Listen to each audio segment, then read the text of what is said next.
So I have this friend, Bill, and I was playing in a band with Bill back in the late 80s and early 90s, and he was the songwriter in the band. He's a good songwriter. He's a great songwriter, actually.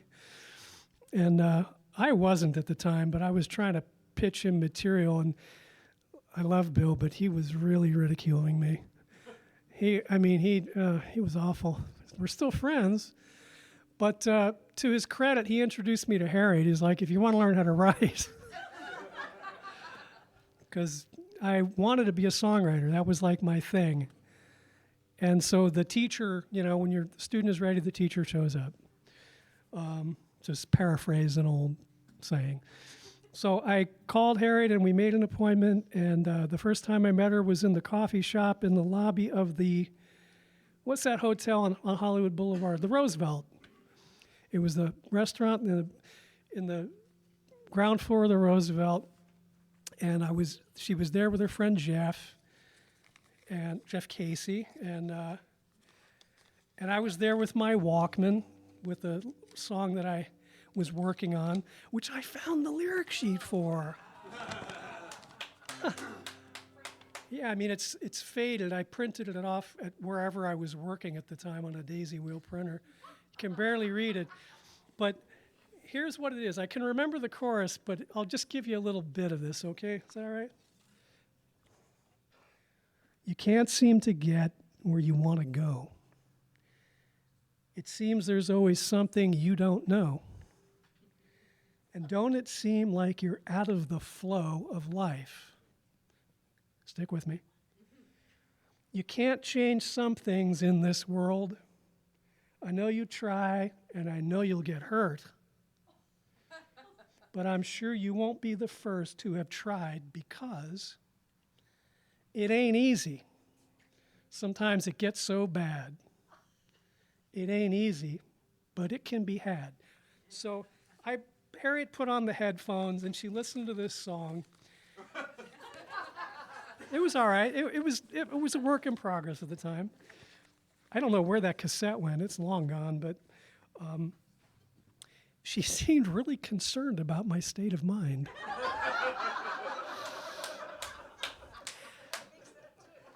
Yes. But that's what sold me on her. It wasn't, I think she was fairly complimentary about the song, because it actually, looking back, it's not that bad, really. I'm surprised. I haven't seen it in 30 years. But she actually cared. She seemed to care, and indeed she did, as I later found out, about me as a person, not just as a writer. So you people out there in cyberspace, if you want to learn how to write a song and be cared for, Harriet's your girl.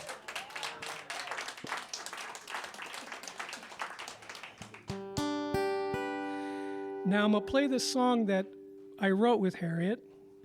I had written a bunch of stuff, and I just hit a dead end, and I gave it to her. The hubris. I gave my song to Harriet Schock. Okay, it's not hubris, but she was like Harriet's analogy with the pot and the lid. She was like the lid to the pot. Or maybe she was the pot to the lid. All right, anyway. This is on her album, it's on my album, and it's on Gary Floyd's album. A lot of action on this one.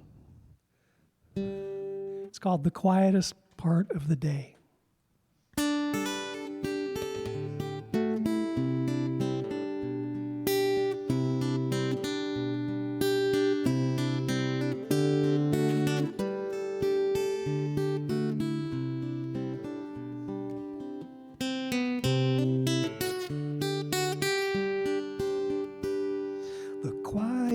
Part of the day is the time the small hands on 4, the big ones on 9, and all is as still as the stars in the sky at the quietest part of the day.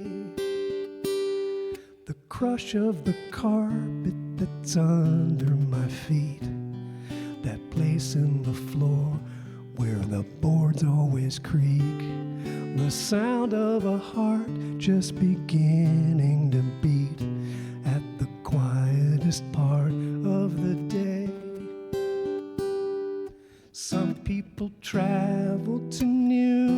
Mexico or old Idaho or farther, just for a taste of what I have right here and now.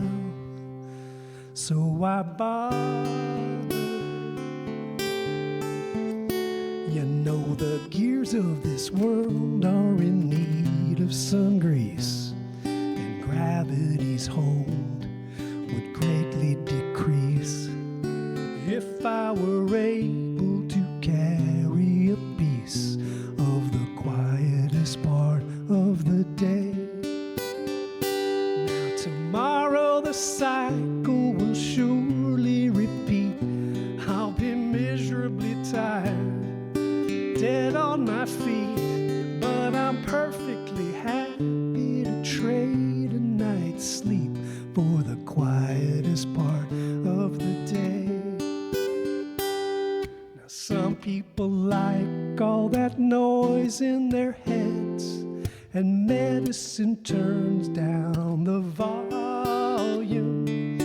I prefer sitting here staring instead at this empty bed in my room.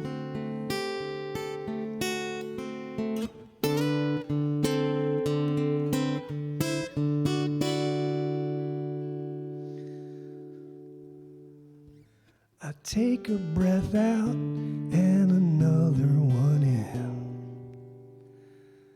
The small hand's on 4 now, the big one's on 10.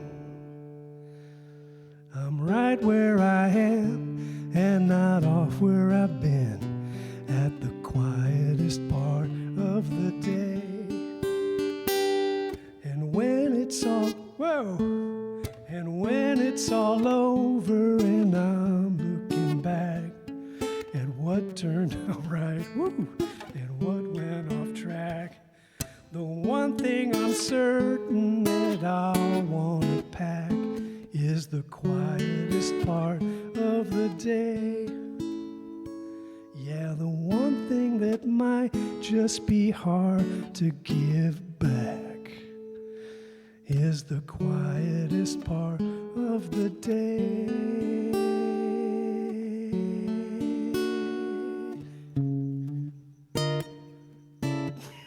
Wow.